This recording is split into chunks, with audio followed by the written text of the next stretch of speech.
Hello, I am Gibson Shamar from Hikati Media. This week, the video will be The Flash, How I Would Have Done It. The DC universe had all the right tools, but unfortunately, due to a lack of singular vision by the heads of WB and Zack Snyder, the universe wasn't even able to properly establish itself and just started releasing random projects just so they could say that at least they're releasing content.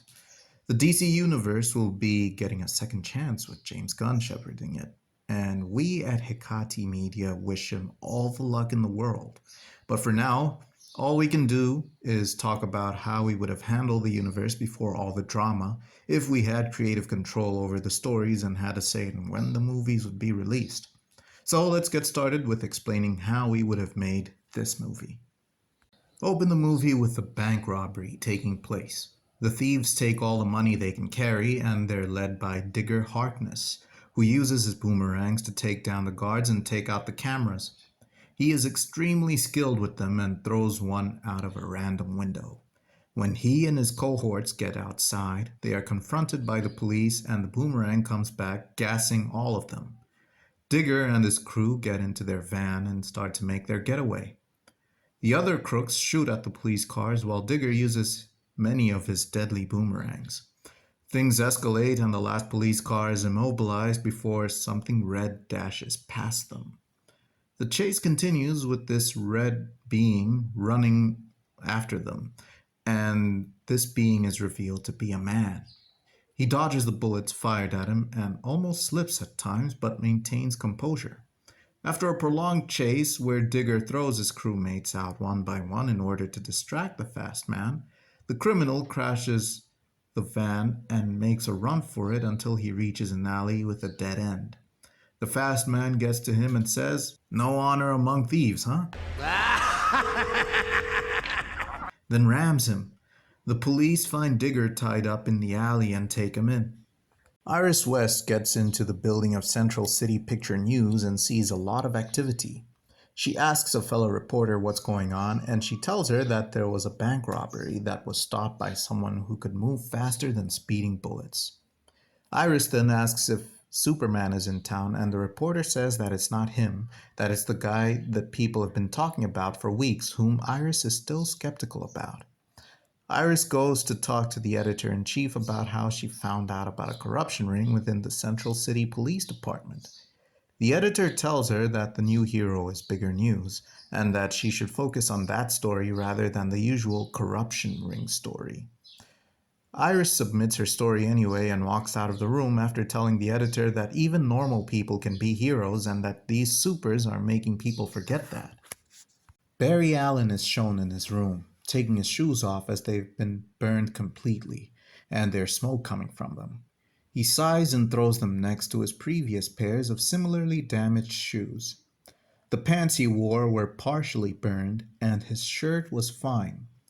He goes to his notebook, and it is shown that he is perfecting a formula for a bodysuit.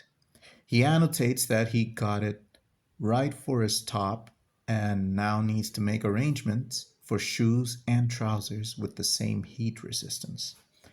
He also gets a phone call from David Singh, who tells him to get to the bank that was robbed immediately, and that his lunch break had ended half an hour ago. Barry leaves his house after dressing up for the job, but forgets to close the door when he leaves. He comes back, then leaves once more. He gets to the crime scene and sees many reporters and cops there, so he takes a detour and ducks into an alley that's out of sight. He walks out of it and goes where David is. David is his crime lab supervisor, and he lectures Barry about being late for everything all the time. Barry explains that all of his watches are in sync, and it all started because somebody sold him a watch that was running behind. David tells him to fix that or he could lose his job, but also stating that he should just do it instead of threatening to do it. Barry examines the scene and takes all the clues he needs from it, then sees Iris from afar, talking to people who seem to have been witnesses to the whole thing. He takes a liking to her and then accidentally drops his things in an embarrassing way as he walks with David, who is asking him questions. David slaps himself in the face, feeling embarrassed by Barry, then tells him to pick his things up so that they can return to the precinct. Iris did not notice what had just happened. Cut to Leonard Snart in Keystone City. He and his gang have just finished taking all the jewels from a jewelry store. They all wear visors as their trademark. One of the crew is his sister, Lisa. They make their exit from the store into an alley and part ways when they get to the pavement. Leonard stays with Lisa, and it is evident that he is very protective of his sister. They remove their visors and change their tops and shoes. Lisa had a ski hat on. She removes it, and they walk together down the street after hiding the jewels safely in a trash can in a separate alley. The police rushes past them, not knowing that they are the crooks. They get to the hideout, and Lisa is ecstatic about the whole thing going so well. Leonard is happy too, but keeps his cool about it. The other crew members get to the hideout as well, and the last one brings the collected loot. Lisa tries to go for them, but Leonard stops her.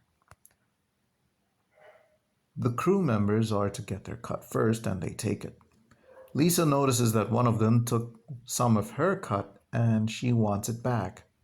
The guy tells her to give him a kiss if she wants her jewels. Leonard stops her from hitting him, then does it himself.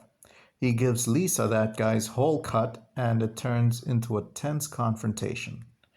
Leonard tells them that if they kill him, they will have the entire East Coast after them, because he has their information with a very reliable man.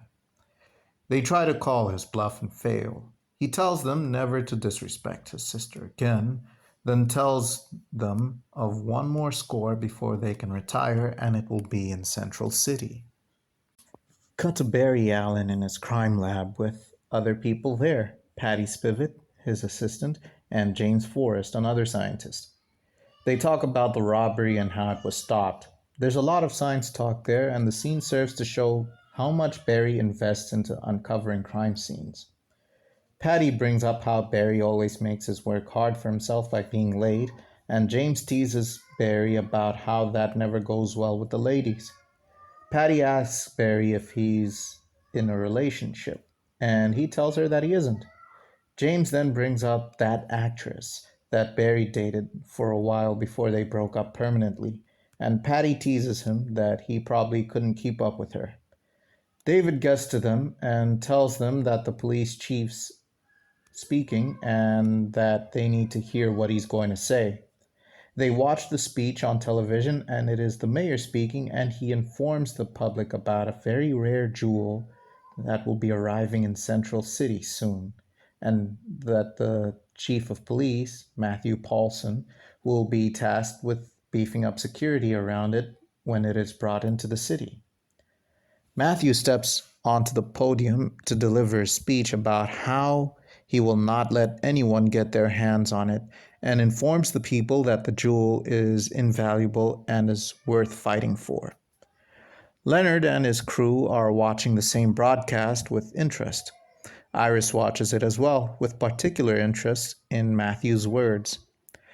David mentions that Darrow was never a fan of how Matthew handles things. Through exposition dialogue, we find out that Darrell Fry was in the running for police chief, but Matthew was chosen instead after a major arrest made by him. We also find out that Darrell is on television with Matthew and the mayor. Barry's alarm rings, interrupting the conversation, and Barry has to go visit his father. The others tell him that he's half an hour late already, but he leaves happily anyway, taking some of his things with him. Cut to Leonard and his crew, and they start planning out their heist. Lisa wants Leonard to rest before going for another heist, but he says that they'll have plenty of time to rest after they pull this one off. Leonard says that he will get the necessary details for the heist once he talks to his source. The other crew members accept this and go their separate ways, agreeing to wait for Leonard's call. Lisa brings up how their father would never have imagined them being so rich so young. Leonard remarks that their father would have never imagined anything nice happening to them at all, and mentions that they have to continue to look out for each other because no one else will. Lisa confronts him and tells him that the money they'll get back will be more than enough to make sure all of that happens and more, and that they'll be able to stick it out to their dad one last time. Cut to Barry visiting Henry Allen in prison, and they're having a laugh together about the conversation Barry has with his friends earlier that day. Henry says that Barry is very lucky to have friends like the ones he has. Barry says that he wishes Henry met them, and it turns into a solemn moment where Henry tells Barry to stop wasting his time visiting him every day, that he should move forward in life instead of being anchored to the past. Barry remains steady and tells Henry that he's going to find out who really killed Nora Allen, and Henry smiles with a bit of dread. Show Barry jogging home later that night, and he is greeted by his neighbor, Mac Nathan, a black guy. Barry gets into his house and gets his notebook and looks at his makeshift costume. He superspeeds to his lab and starts to experiment with different formulas using his speed to speed up its processing. Have something of a montage of him trying out the different suits made by different formulas, until he finally makes a completely red suit. He looks at it and smiles. As he smiles, fade to a flashback showing him working late at night after saying goodbye to Patty. He worked until very late, and when he wanted to leave, a lightning storm had started, so he went back into the lab to wait it out while working. He then accidentally tripped at some point and got chemicals spilt all over him. A lightning bolt then struck him, and the flashback ends, showing him on top of the precinct he worked in, wearing the suit. He then experiments on it by running as quickly as he can, performing cool stunts and having funny moments as it happens, before coming back to where he started. He looks at his costume and sees that it is intact. He celebrates. Show Leonard talking to someone over the phone who is giving him information on the jewel that they want to steal, and after the call, Leonard tells Lisa that they should go to Central City that same day in order to get it, that his source has given him all the information he needs. He also says that they'll need the crew and that it will be a tough job because of how prepared the CCPD is. His source will give him the route of the convoy and the number plate of the vehicle it will be in. Lisa agrees to the plan and they call up the crew in order to get to Central City.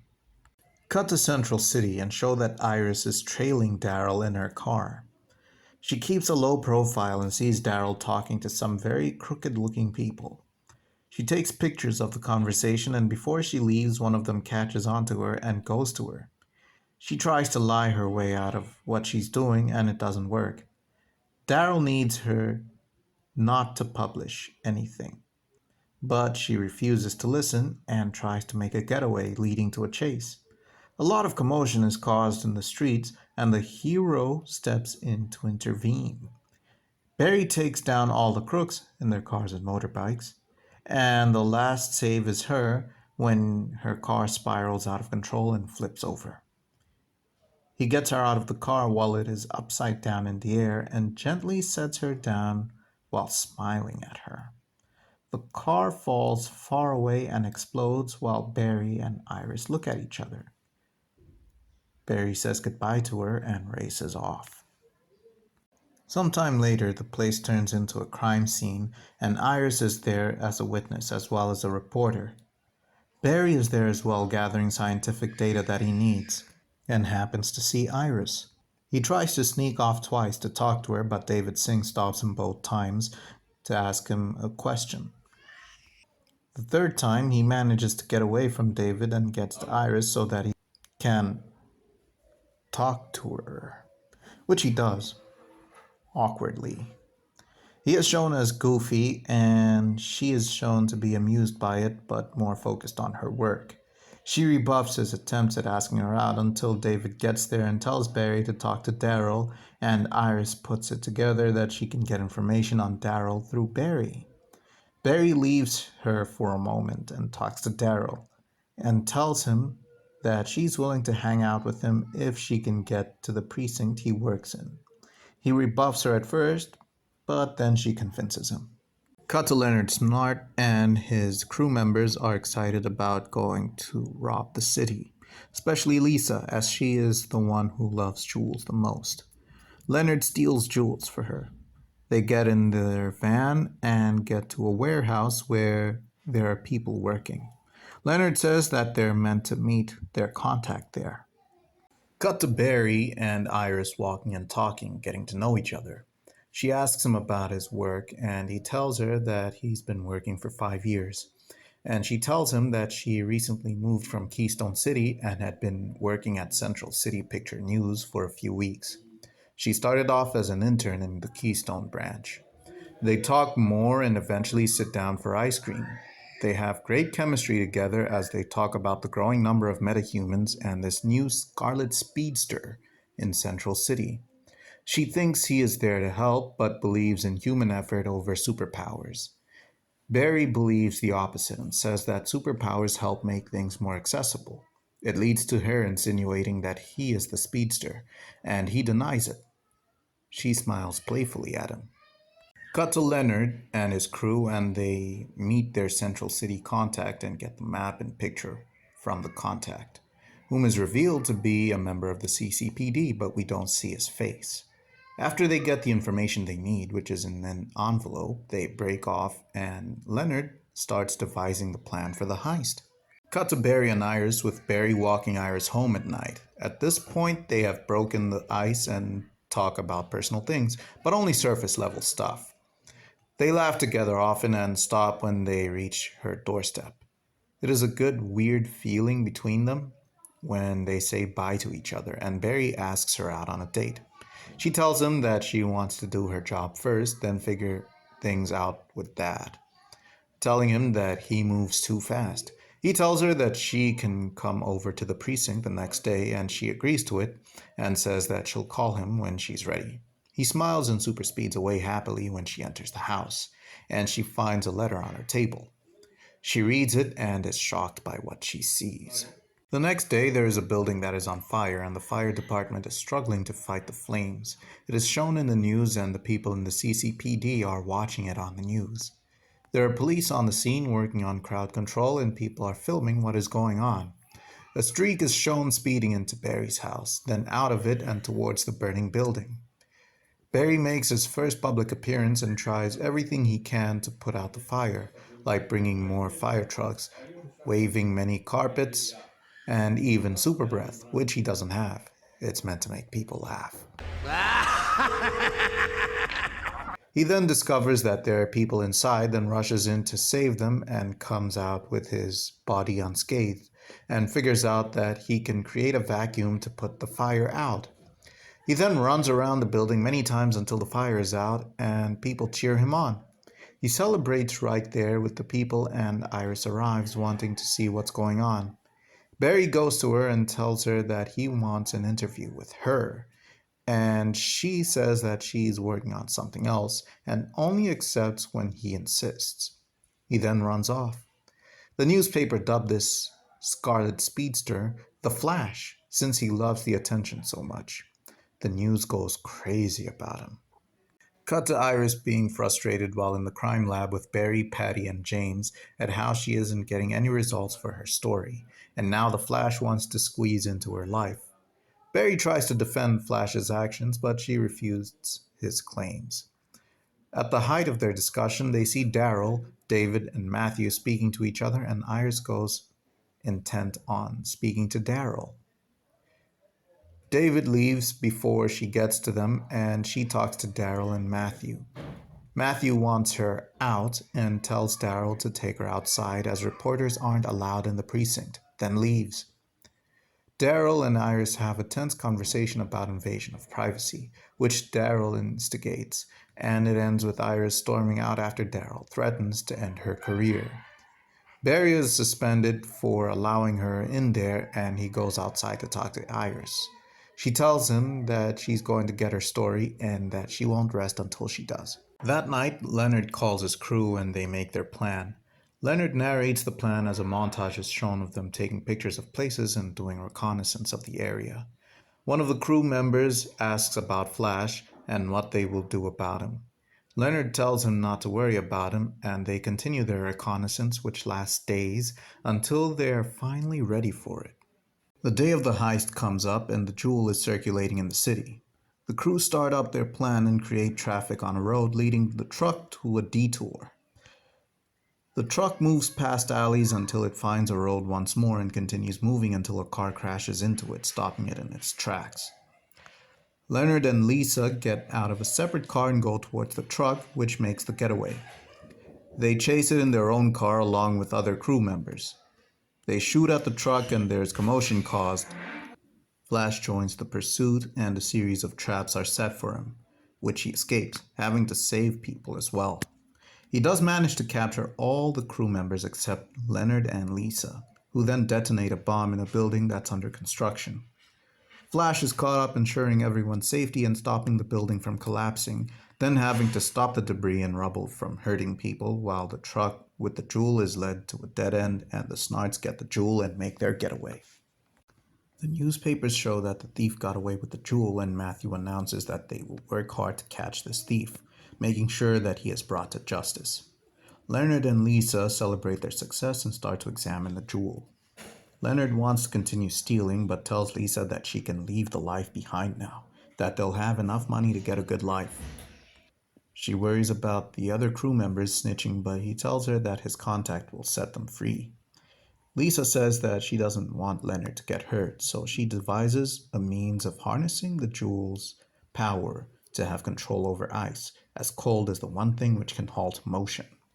Together, they fashion a gun that can harness the jewel's power to create ice. Barry is in prison feeling down and opens up to Henry about having a rough day and about Iris. Henry tells Barry that dark days come and go, but he needs to be able to move past them in order to grow. Barry wants to hug Henry, but he can't because of the glass between them. After that, Barry leaves the prison park and meets Iris. He opens up to her about his past after she tells him that she did some research into him and found out about the murder case. Have a flashback as Barry explains that when he was 9, he always felt that there was someone watching him and his family, and one day his parents had a big fight and he went to bed. The next day his mother took him to school but didn't come to pick him up. He ran home and saw the horrific crime scene, his father being taken by the police. At first he believed that Henry really did kill her, and he partially blames himself for his incarceration due to his testimony. After some time, Henry revealed to Barry that he too felt like someone was watching them and wanted to move, but Nora had just been promoted and thought that Henry was paranoid. Their big fight happened because things had started going missing and were being found in each other's places. From then on, Barry took on the job to find out what happened and who really killed his mother. Iris comforts him, feeling bad for him. He then tells her that he wishes that he had powers at the time so that he could stop the murder. She comes to understand his hero worship. Show that some time has passed and have Leonard and Lisa step into a store for a jewel robbery. They wear their shades. After getting their jewels, they are confronted by the police outside, tipped off by the silent alarm. Leonard showcases his cold gun by freezing cops and cars, while his sister uses her skates, which create their own ice, to go around the cops, surrounding them with ice. Flash shows up and they do some smack talking, and Flash mockingly calls Leonard Captain Cold. Leonard likes the name. They start fighting and Flash has some trouble because of the ice problem. He slips a lot and can't move as fast on it, especially when he gets closer to them. They fight across several blocks, with Flash having to save people during the fight until eventually the Snarts escape again, and Flash is left frustrated. While they're on the run, Daryl manages to shoot down Lisa. She falls to the ground, wounded, and Daryl gets her before Leonard can do anything about it. Leonard escapes and goes to his hideout. Daryl is praised at the precinct. Barry goes to his house to leave the costume there and goes back to the city. Matthew congratulates Daryl as well as Lisa is taken to prison. Iron Heights. Her gear is confiscated. Later, Leonard calls his contact and demands Lisa's release. The contact refuses and tells him that he's the only one that's left and should enjoy retirement alone and far away from Central City, after giving him his cut of the cash from selling the jewel. Leonard declares that it's not over between them. Iris calls Barry to her place to tell him that she decided to interview the Flash but doesn't know how to get a hold of him. Barry tells her to announce it in the paper. She also opens up to him about the letter she got, telling her to skip town if she knows what's good for her. He worries for her safety, but she is stern. She tells him that Daryl will be sentenced to prison and she will put him there herself. He asks her why she suspects Daryl and says that he helped send Lisa to prison. She brings up how he's always at these weird places and he takes notice of it. Have a point where he finds a framed picture and asks who's in it. And she says that it's her, her brother, and her nephew. The Picture News newspapers make the announcement that Iris West wants to interview the Flash. Leonard sees this story on cover in the news on TV and has an idea. The time and location are shown. Iris is shown waiting for the Flash and he shows up. The interview begins and they have a nice conversation where she asks how he got his powers. He tells her, and she says that he's missing an emblem on his costume and it looks too plain as just red. He tells her that it's just a work in progress. She tells him that her friend inspired her to interview him with his life story, and he is shown to be affected by the word friend. Before they can continue, Captain Cold shows up and freezes Flash and kidnaps Iris, telling Flash to release Lisa from prison or he would kill the reporter before leaving. He also goes to the police station and wreaks havoc there and demands that Lisa be released. Daryl stands up to him and Captain Cold knocks him aside before Matthew shows up and is revealed through exposition dialogue that he is the corrupt one and had been sending Daryl to places he knew he'd be caught by reporters in. Captain Cold freezes him, then goes away, happy that he exposed the chief. Flash tracks Cold down after setting Lisa free and takes her to him. Have a few seconds where Flash speeds past Henry while carrying Lisa out. They get to the location and once the trade-off is made and Iris is safe, Flash tells Cold that he can't let him get away. And Cold tells Flash that he wasn't planning on fighting Flash but would just to get him out of the way. They have a very long fight and in the end, Flash gets the upper hand. The fight causes damage which the Flash races to fix while fighting Cold. In the end, Lisa wants to strike Flash and Iris saves him and Cold gets upset and wants to freeze her. The Cold gun is damaged but he doesn't realize it and he ends up frozen and crumbles. Lisa cries out to her brother and swears revenge against Flash and Iris before Flash puts her back in prison. Flash gets back to Iris and offers to finish the interview. She accepts, but first they have to go to the precinct so that she can get a statement from Matthew. They watch him get arrested and Flash is thanked. In the aftermath, Barry tells Henry that he's seeing things in a brighter light and wants to start building something up, feeling like he's gotten his feet on the ground. Henry tells him that he is happy for him. The mayor promotes Daryl to police chief after Iris publishes the expose about how he was being set up and how she almost fell for the trap. She also runs the Flash's interview, and some inspiring words from her article are narrated by Iris as these things are shown. Barry gets back to work in his lab and has a look at an old ring. Iris's voiceover talks about how humanity needs its champions just as they need humanity, and one cannot work without the other. The voiceover stops when Barry shows up at the Picture News, telling her that he never got his date. They walk out together and the voiceover continues as Flash is seen running around the city with his red suit, golden ear wings, and the lightning emblem on his chest. So we got to the end of the story. I hope you enjoyed it. I know the circumstances didn't really do any justice to the character in the movies, seeing as there was a series running at the same time and WB's interference. But I'm sure that had they been favorable, we would have had a fantastic movie. The treatment by Ezra Miller was good, and Rick Famuyiwa was going to direct it. I was very curious about what this Rick guy looks like, and I was surprised to see that he has the same hair color as me. With a surname like that, I thought, never mind. I think it's important to note that there is no right way to create a cinematic universe, but the simplest way is to give each character a standalone movie before uniting them, so that the audience knows who they are and where they come from. Unfortunately, not everyone is a comic book fan. It is also important that the stories become more intense over time instead of them starting off like that. That's how I tell my stories. Well, the next movie is Green Lantern Emerald Knight. Please follow our Facebook page, our Instagram page, and subscribe to our channel. We have a lot of cool content here. Have a good day.